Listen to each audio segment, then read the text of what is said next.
is a beautiful Wednesday morning here in the Midwest. Devin is acting out as we have become accustomed to. Barrett is rubbing his finger beside his nose, as he does on many occasions. I think he was Santa Claus in some previous incarnation. Actually, I was signaling the runner to try to steal third. So.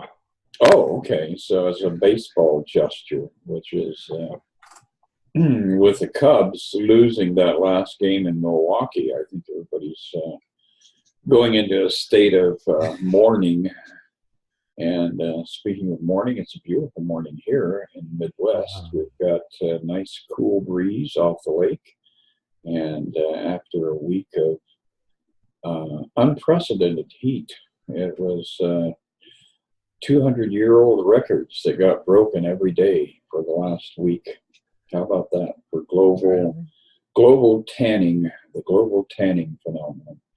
So anyway, this is A Course in Miracles discussion group around movies, finding miracles at the movies. And we are reviewing one of my all-time favorites, Cloud Atlas, which is a remarkable movie.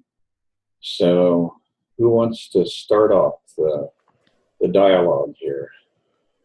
Well, it is one of those movies you have to most likely watch a multitude of times to feel like you get what it is attempting to convey. And it's just so, I mean, it took some, I don't know, it's so beautiful. It took some real, again, I try to use the word I can't think of.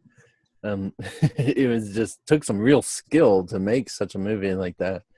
And I even looked up the whole mapping of the people, and there's several different versions. People attempted to make up maps of who is who and what is what. And it's really cool because each story in this timeline has a different protagonist and kind of, a different person has that star tattoo, or not tattoo, but birthmark.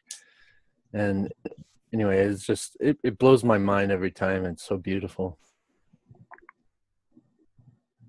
Yeah, it's an incredible movie, and I've only watched it twice now, the second time, but I still feel like I missed big chunks of it. But I think I got a lot out of it at the same time, and it's there are some really clear Course of Miracles type references in the movie, which definitely makes me think that maybe someone involved in the writing or creation was a course student or familiar with Disappearance of the Universe or something along those lines. So yeah, I'm really glad we're talking about it today. It is an amazing movie, and it's you launch right into it with an interesting concept, which is the idea of an atlas of clouds, and clouds are these ephemeral things that come and go across the heavens. And imagining an atlas where you can designate the clouds' very distinct nature. My first thought around that is that all of the different souls, or all of the different us's in the ego world, are clouds. We come and go, and we're ephemeral. And so even the title starts us off in that direction, a journey into really exploring the idea of the illusion of a life separate and apart from God and from each other.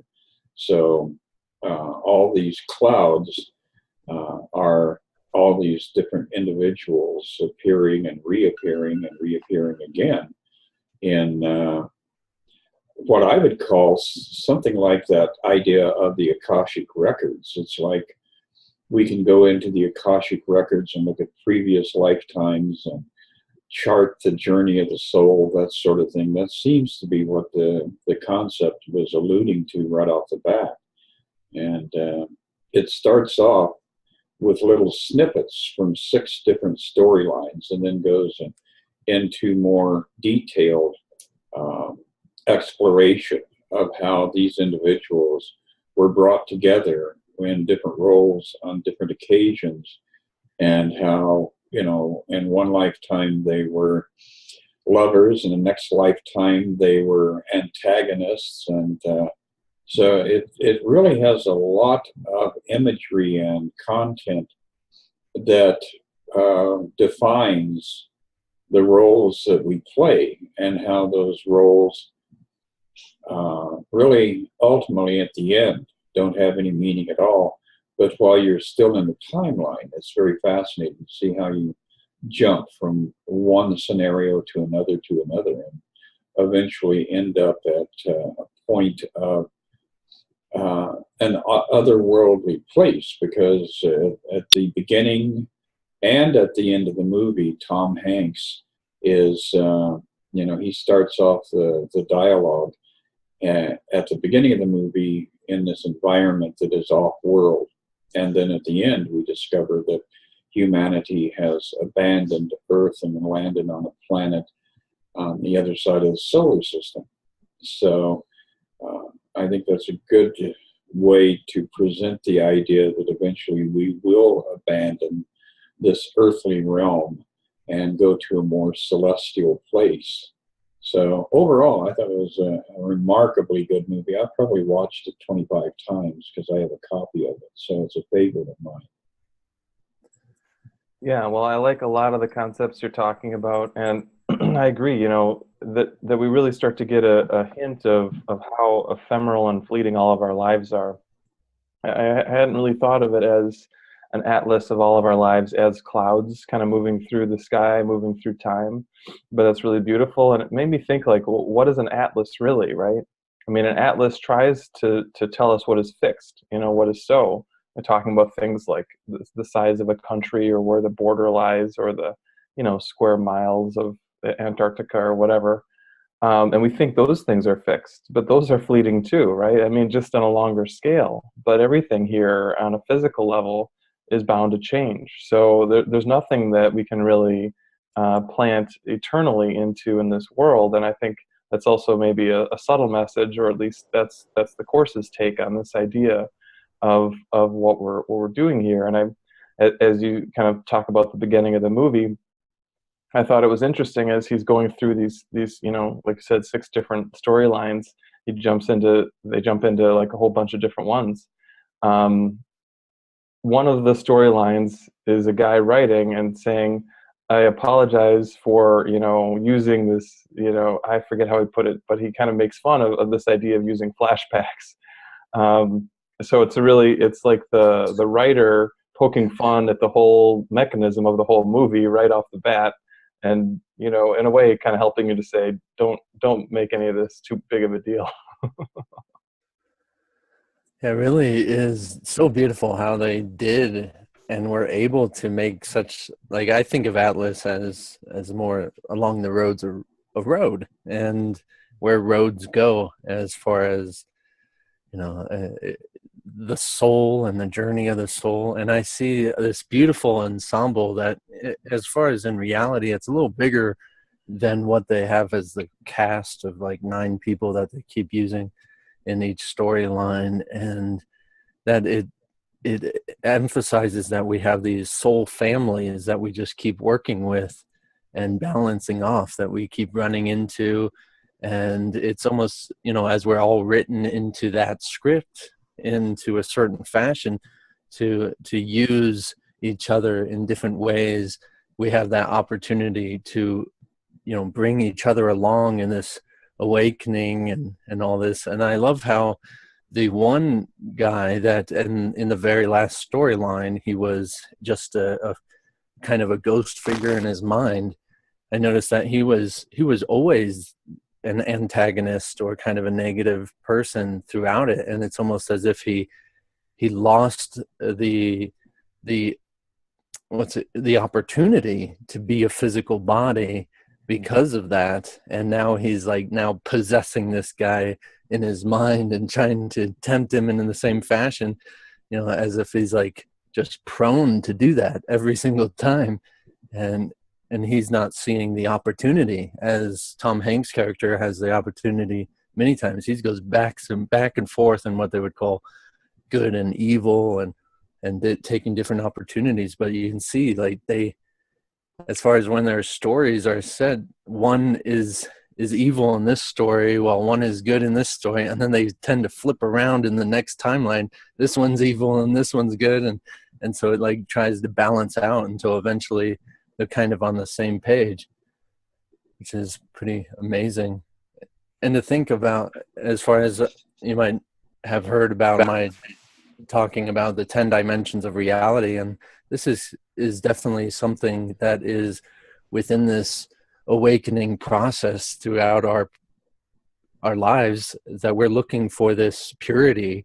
And when we've gone so far out in separation, that we're offering, and is that we have this like opportunity to work with each other in a fashion that, in order to give is to receive, there has to be two parties at least, and this being kind of a soul family, that they're all giving and receiving to each other, and that kind of sums it up with this: you only know yourself through the eyes of the other, which is just so beautiful.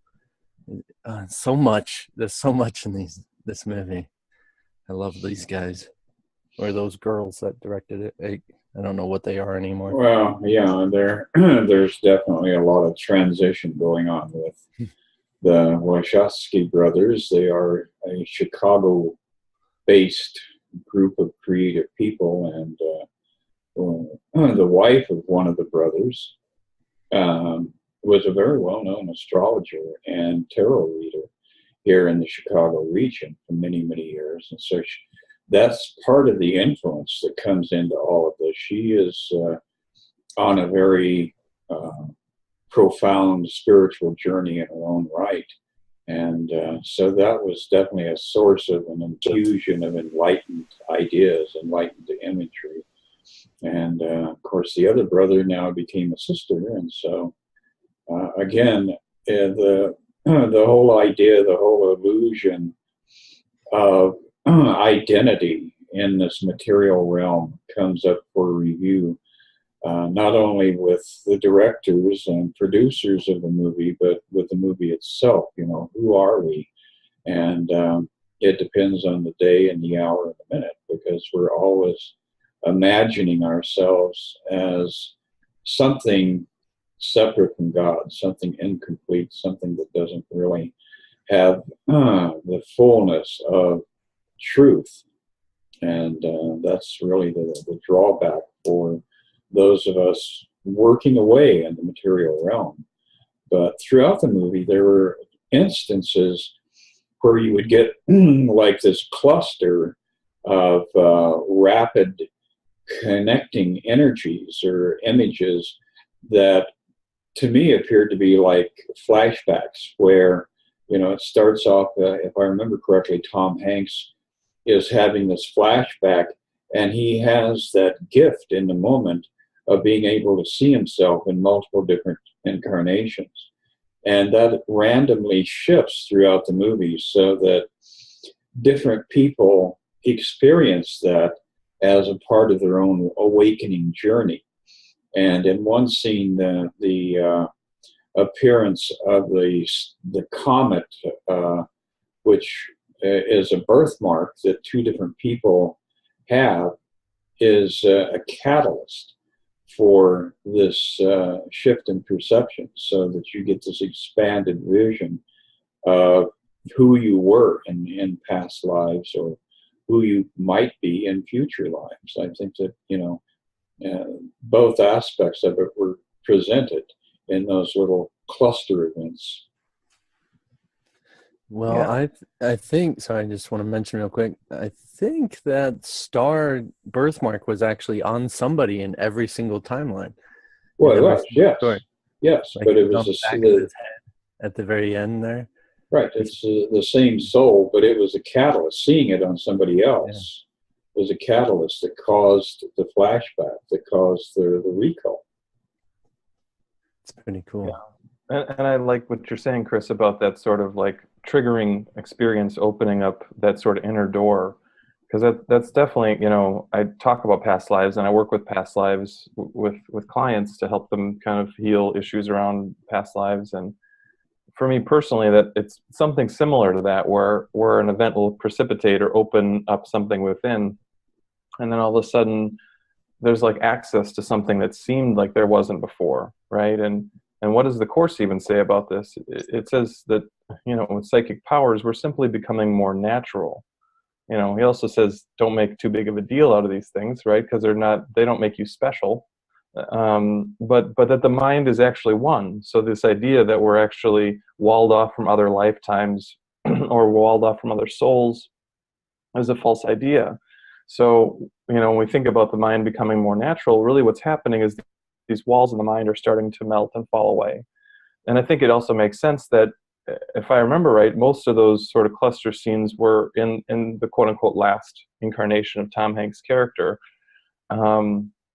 which is also, I think as a soul kind of moves through time, it tends to be towards the awakening part of that soul's journey, where all of a sudden these memories start opening up and they become a part of that healing, which is really clear that in that last lifetime, Tom Hanks' character, Tom Hanks' soul, really had a lot of healing. He chose love mostly rather than fear, and it really helped. It obviously, as you said, Chris, it helped humanity kind of emerge from the future Earth, which had been, suffering from radiation poisoning. I'm guessing from a nuclear war or something like that. So, yeah, really cool. I think of that healing really happened in that one scene when it was almost the exact same place and positioning where he was seeing a child being killed, right? And he couldn't do anything. He was like frozen and eventually just ran away. And then he had someone in his life that he fell in love with that did do something and stood up and fought back. And then all of a sudden he had the strength to do it as well. And, he had a companion, a mighty companion that stood up against those dark things in his mind and fought him off with him. And he found the strength and ability to do such a thing as well. In order, it was more important to save, say, this child's life or someone else's life than his own, as it was before. Thinking of himself when he was afraid, he was like, "Oh no, I'm going to get killed. I'm going to," in the same sense as them. So I just want to leave past that up. And it's funny how we face these things in everyday life, and often we aren't. We don't take that option of being courageous instead of holding back. Usually we confront these fearful thoughts in our minds over and over and over and over again, and insisting that healing is happening again and again and again, instead of recognizing healing only happens once. And when you actually do get past it and do achieve it, then it's no longer even, it might seem like it comes up again, but you just like any tiny thing, you step right over it instead of thinking that it's a big issue, a big problem there in your way. And so it's beautiful to, as you mentioned, to see that healing process happening. And it was, as karma was mentioned a lot in this movie, that's one way of understanding it, is like that balance is necessary, that when you do things, it's coming back to you. You give and then you receive, and whether it be positive or negative. And so it seems to be going through that balancing thing. It eventually is that healing of all karma that naturally occurs. Well, what I really enjoyed was the fact that each thread was a complete story, and beautifully produced, and was fully engaging, so that when you start off with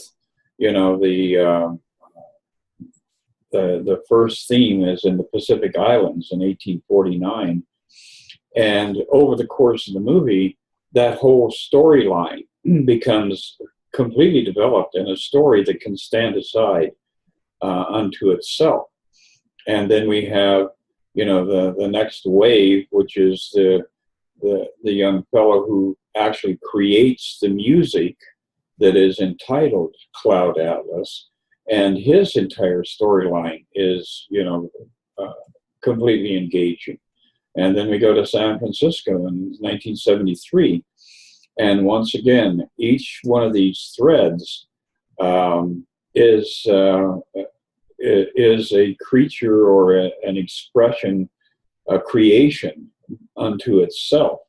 So at no point in the movie are you even allowed to become disengaged, unless you're just completely out there where the buses aren't running, because it evolves and it interweaves and it becomes this astonishing build-up to that final climax. And so, as I mentioned earlier, it starts off with Tom Hanks on this other world talking to his grandchildren, and he tells all of these different stories. So he obviously has had a complete recall of all these past lives, and that's the foundation for the whole storyline in unto itself. And it really is a beautiful journey that we are presented with, and every aspect, every possibility is examined as far as how we respond to life, because Tom Hanks more often than not shows up in a somewhat negative persona. In one point in 2012, when he is this gangster in London, he murders a guy by throwing him off of a 20-story building.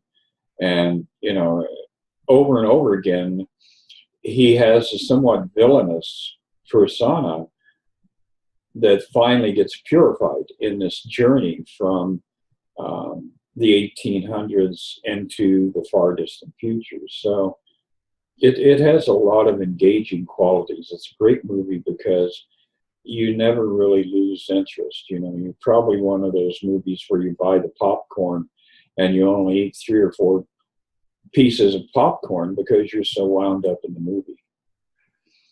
Yeah, and there, like you said, there's so many stories, like you said, 6 or whatever different stories all happening, overlaying, where you could each one is really, really great little story, but then as they combine together, it really is sort of symphonic, right? So the fact that this idea of music plays through pretty much all of them, maybe not the first timeline, but all the rest, is pretty amazing. And I like the idea that in that story of him writing the symphony, he basically is blackballed.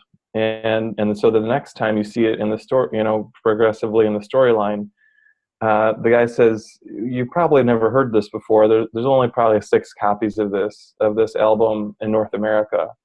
So he really kind of letting us know, that guy had pretty successfully, kept this work from becoming known. But then, as you keep moving forward in time, it becomes, in the far future, it's like, it's background music in a cafe. So it's obviously has expanded, and it's sort of, the music becomes a symbol of the mind consciousness expanding throughout each progressive storyline. And it's, undergirding all of this, we could kind of say, is this idea of the expanding consciousnness of man, which again I think is happening. But on another level, that doesn't matter so much. What really matters is each of our own awakenings, right? We don't need the rest of humanity to wake up for us to wake up, and it sort of has that message too, right? Each soul has to make their own choices. And as Devan commented before, there was the one soul that he was always the bad guy, right? Even when he was the woman, the nurse. And then in that last storyline, he was actually non-corporeal, right? He was really a beautiful representation of the ego in that lifetime where he played Georgie, the devil kind of character for Tom Hanks' character.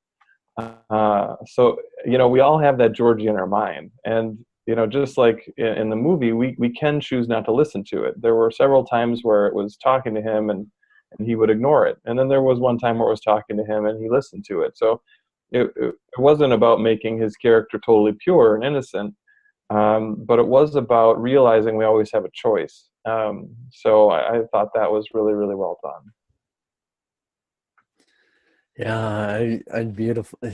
That's all I can say. It's just beautiful, to be able to utilize this information and to somehow put it into being able to explain it or to show it in using bodies. And it's a little easier when it's the same character, and even though some of the makeup is really hard to see through, you can see that it being the same kind of soul every single time, or however we want to see it, that it all lines up.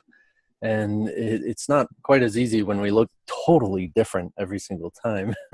But you can see this familiarity, and it kind of depends on the degree in which we remember, but ultimately it's all working within itself. So it has it's this consciousness that's moving through, thinking of itself as a collective of individuals that pretty much deal with each other all the time, because it is itself, and it's always serving itself and helping itself and going against itself. And so it's, in order to, it's not necessary, but on this journey, in order to find the balance of the recognition of its total self, it goes on this journey of thinking it's in this world of negative and positive and opposition, to finally eventually just going outside and fully clearing up the whole idea of positive and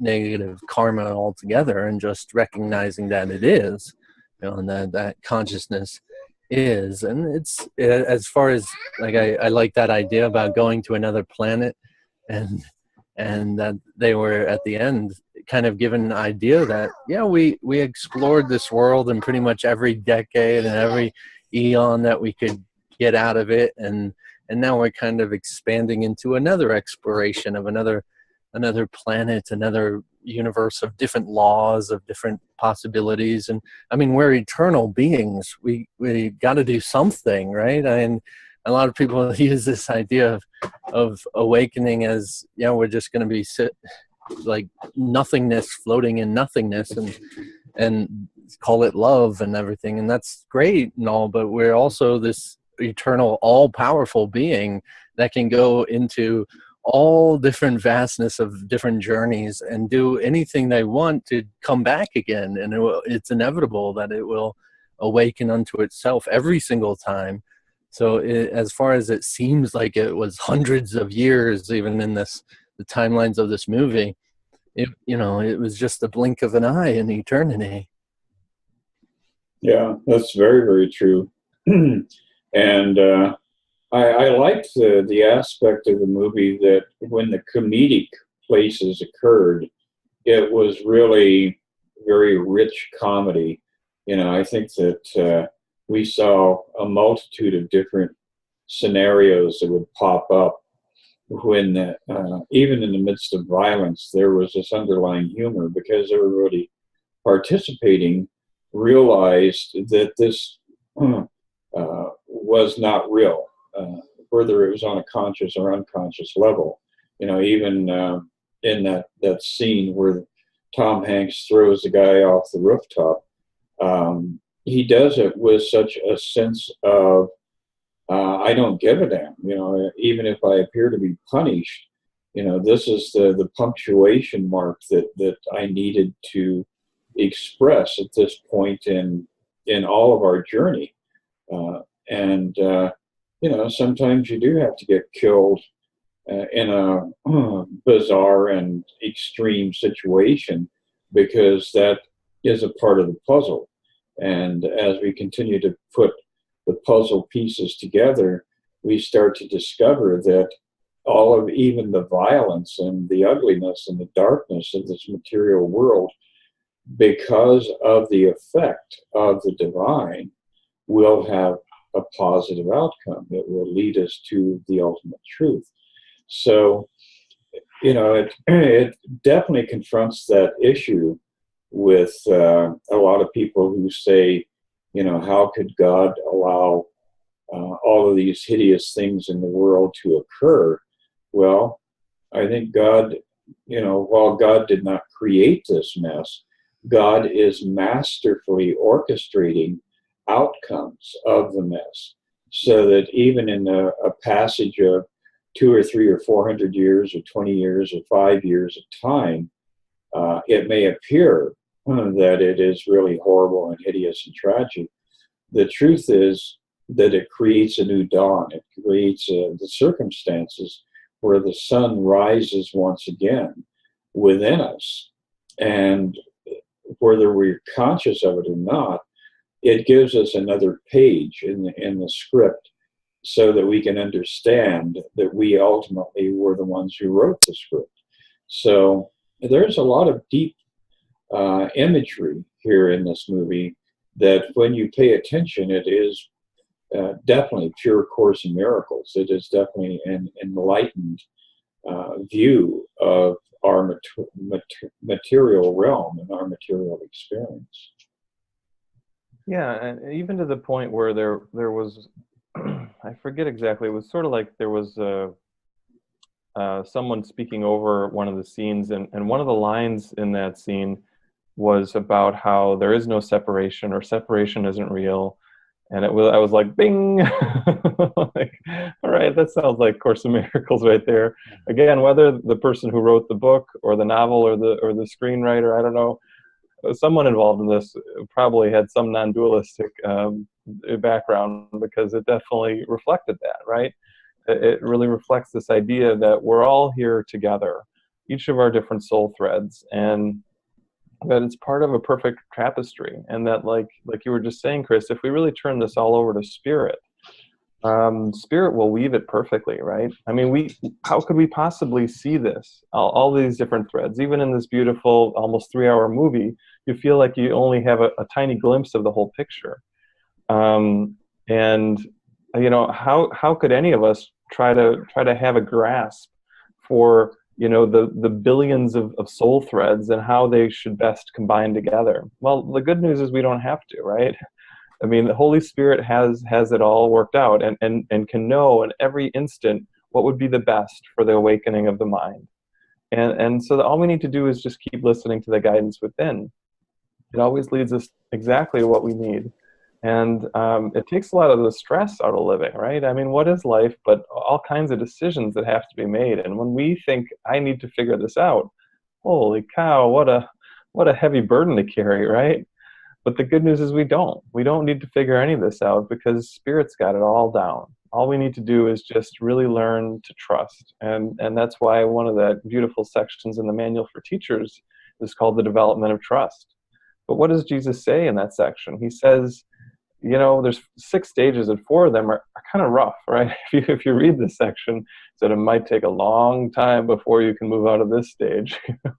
It's like, but the good news is that the last stage, and one of the other stages, they're very happy, they're very peaceful, and it's the awakening to our true self. So, I mean, what else do you want to do? Yeah, I enjoy it. Like on every timeline, the protagonist has some sort of monologue that they're reading or saying, and it has some unique teaching in it, that all this, that Course in Miracles type teachings of ultimately, I mean, it's the truth, guys. It's not necessarily Course in Miracles. I mean, it's all going to come back to the truth. So it's inevitable that we all remember in some fashion or another. And one that stands out in my mind was how sad it was that this guy was committing suicide in the tub, and his lover was coming to see him, finally found him, and just before and he's talking about in his letter of how death isn't real, and it was kind of the theme at the time of death not being an end but a beginning, and I don't have the details, paraphrasing.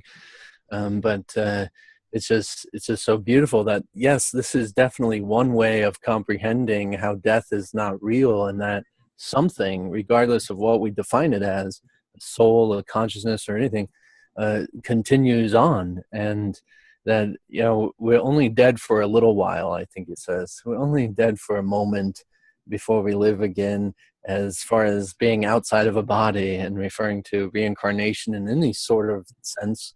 A lot of Christians say they don't believe in reincarnation, but they do believe in resurrection, which is unusual because even though it's the same body, it's the same idea. And that kind of goes in there, is that regardless of the fact, it changes your laws of reality and what you think and what science would tell you, and an observation of what we see happening.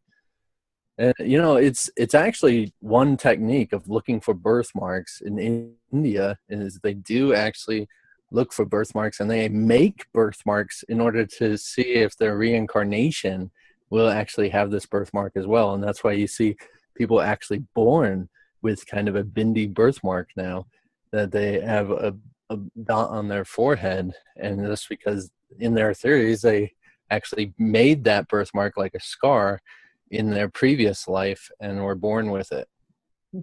So they're actually looking for that, and usually say they make some connections on who evolved into who, or evolved, whatever, reincarnated into who, and all this stuff. Have you seen the movie Little Buddha? That's kind of yeah, absolutely. It kind of gets into that, where they're looking for that one guy that died, and turns out he's three people. Well, yeah, the search for the Dalai Lama goes on in all the different schools of Buddhism. So Yeah. our current Dalai Lama that is best known is Tenzin. And, you know, he went through that ritual at an early age of identifying 6 objects out of 100 that were his in a previous lifetime. And he was the only child who was able to isolate each individual object from this large selection that was presented to him.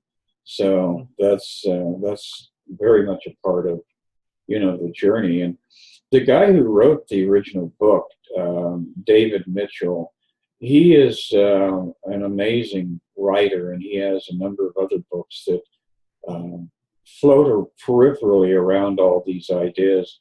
I think he's probably sampled things from India and things from Asia, things from Western mysticism. But I would like to see more of his stuff turned into movies, because he is a very deep thinker. He draws on a lot of different streams of consciousness in weaving his stories. And this particular story, when you read the book, it is much, much bigger and much, much richer.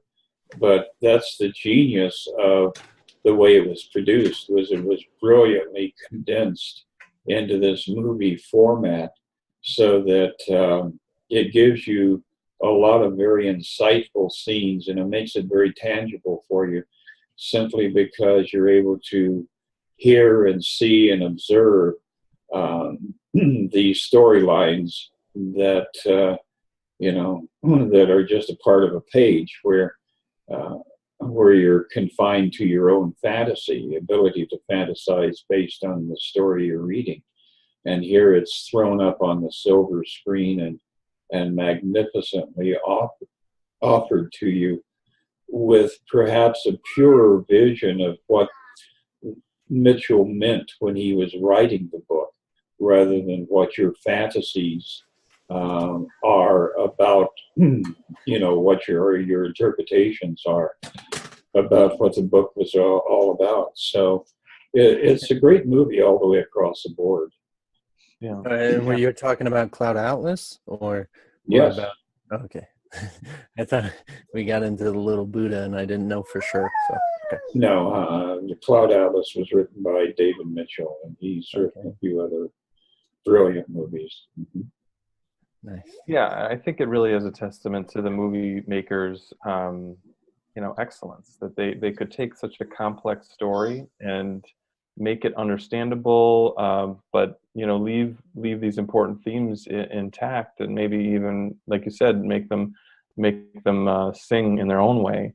Obviously, a movie, you know, if I ever read a book and a movie, I'm always a little disappointed in the movie. I don't know if I would have that experience since I haven't read this book, but again, I agree with you that they just do an excellent job. You know, a lot of times I've seen other movies that try to use a lot of these principles, you know, or interweave multiple storylines, and sometimes they do a good job, but sometimes they don't, right? Sometimes you're kind of like, you're just confused the whole time, and you're like, I don't know what any of that was. And obviously I don't feel like I understand all the threads of this movie, but I feel like the big ones were clear enough that they were really beautifully expressed and really well acted. I mean, it was an amazing cast of actors who were the main protagonists in this movie. And you know, I thought Susan Sarandon, right? She was one of them. She did amazing, and I even really like that scene where she was sort of the spiritual leader of the village that Tom Hanks' character was in, and he went to her for help because he'd had some dreams, and she didn't dismiss his dreams, right? She was like, oh yeah, okay, and then all of a sudden she had this experience, which, you know, Tom Hanks referred to it as an auguring. Where she just went in and she shared really a few lines that became sort of the underlying theme of his journey with the prescient. And then, you know, I really liked that too, that it was like, I forget, it was 3 or 4 lines that basically were the message. And it was like encouragement to him to not listen to the ego, to not listen to the devil character called Georgie. And the first 2, he listened to, right? But then the last one, you could hear it was like, you know, don't kill this bad guy, you know. And what did he do? He killed the bad guy. So he didn't, you know, he still had the ego in him, and he still had the choice point, which I think is such an important both course and in general concept. That we always have a choice. We have a choice of what we're going to do. We have a choice whether we're going to choose fear or love. We have a choice whether we're going to choose kindness, or whether we're going to retreat and hide and be in fear in some way. And the movie again just hit these themes so clearly again and again and again that you couldn't miss them. And I think that's what made it such an enjoyable movie for me as well. Yeah, I feel, oh man, it's just so, you know, I noticed they have actors of every race they could find pretty much, and it was beautiful, but I find it hard to relate to the Asian woman, I think is Duna Bay, and some reason, like, she's supposed to be this profound, world-changing, just sharing, you know, it's like, I shared one YouTube video and I changed the world.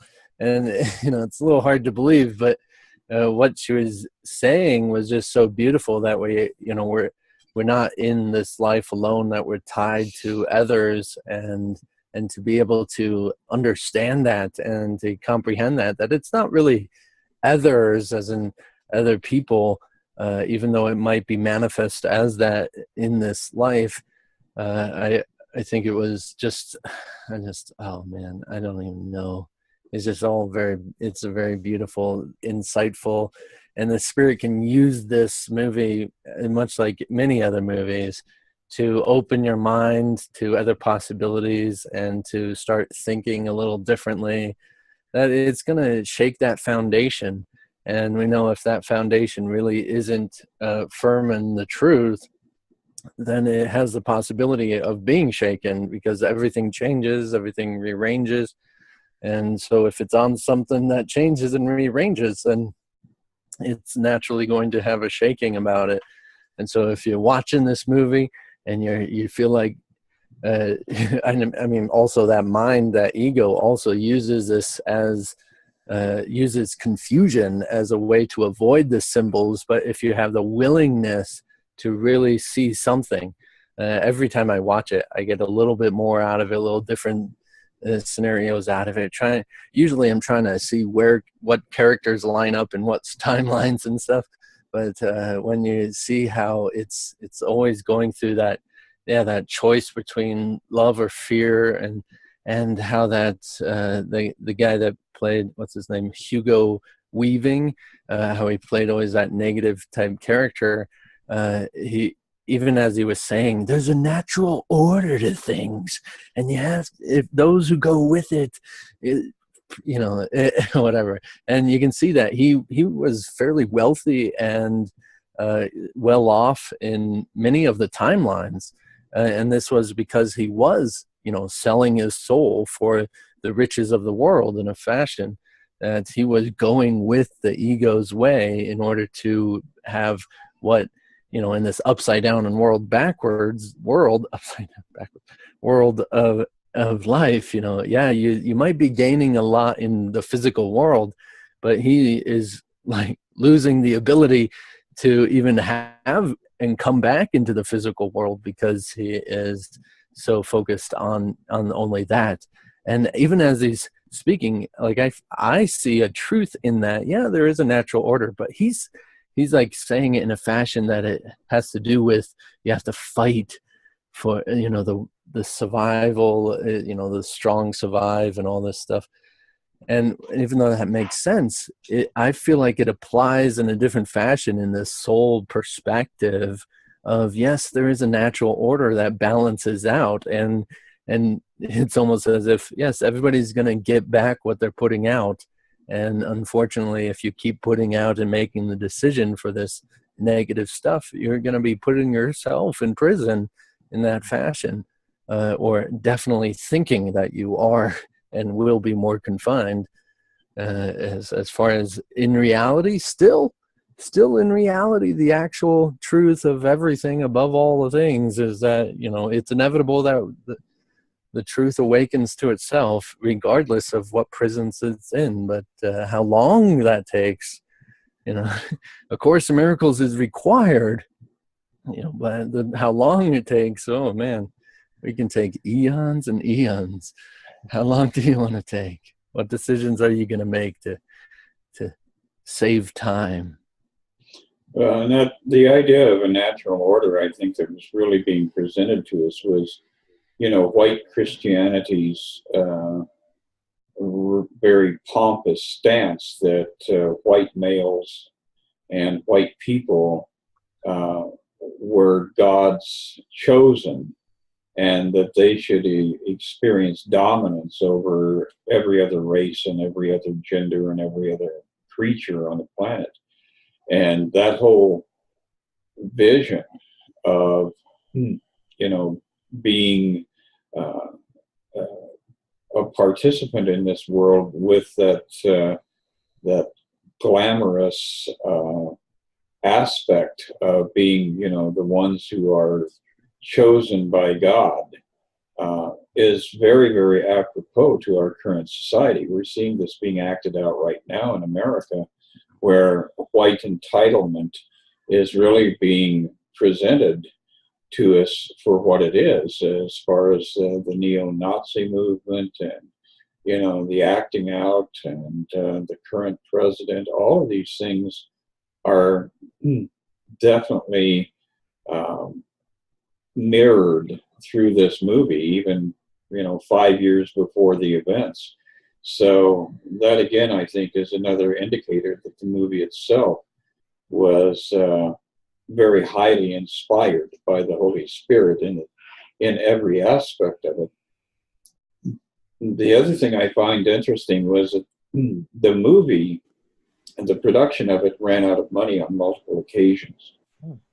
And Tom Hanks was so passionately committed to making this thing happen that he kept the whole thing going, moving forward, encouraging people to show up even though they didn't have their paychecks yet, and things like that.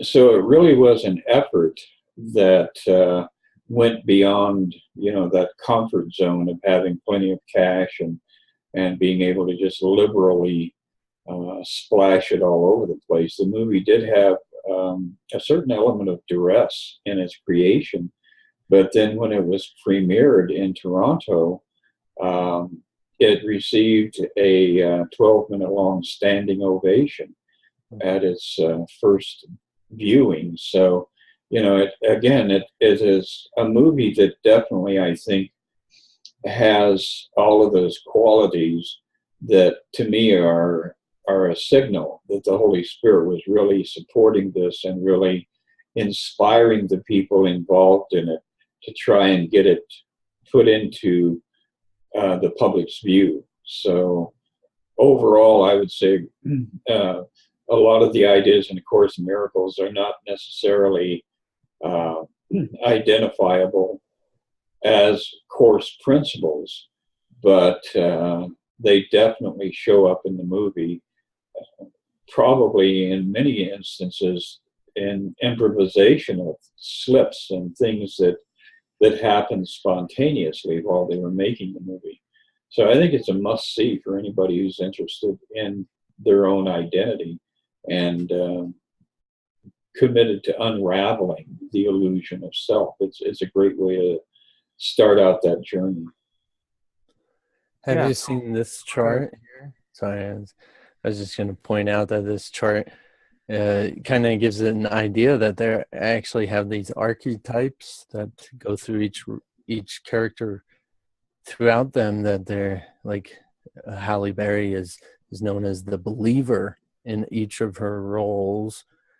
Someone just gave this to them. I don't know if they put this together themselves or anything, but it emphasizes who's the protagonist of each timeline, and it kind of helps you to understand it a little clearer. That this guy here first, this Jim Sturgis, he's the idealist in every story, and so on. And you have the antagonist and so on. And so it helped me to see a little clearer in these timelines. There's several different versions of it, and I don't know why they don't have pictures of each one in all of them, but it's something that kind of helps you if you're looking to comprehend it a little bit better. This did help me a little bit. So as far as I cut you off, Barrett. Go ahead. It's okay. No, I just my time's about up, and I've been really enjoying this discussion. But I know we were going to do our sort of quick take on the movie, so I'll just give mine, which is I really loved it. I think it's great. I think there's a lot of spiritual themes in it. Whether you're a course student or not, you can take a lot out of it. Not the least of which is that this life is not all that you have. That there are future and past incarnations, and that your soul has its own journey, and it will awaken in its own time, but that we're all on this together. So I think all those themes come together really beautifully in this movie that was well done by the Wachowskis. So I give it a big endorsement, definitely. Yeah, Great. I definitely agree with the movie. It's a wonderful, absolutely wonderful movie. I want everybody to, if you have the desire to get through that 3 hours, yes, it's well worth it. Absolutely. And watch it again and again if you have the opportunity and you feel that inspiration coming from it. It's very profound and well done. Absolutely. Yes, and as a final nail in the coffin, as it were, I agree 100%.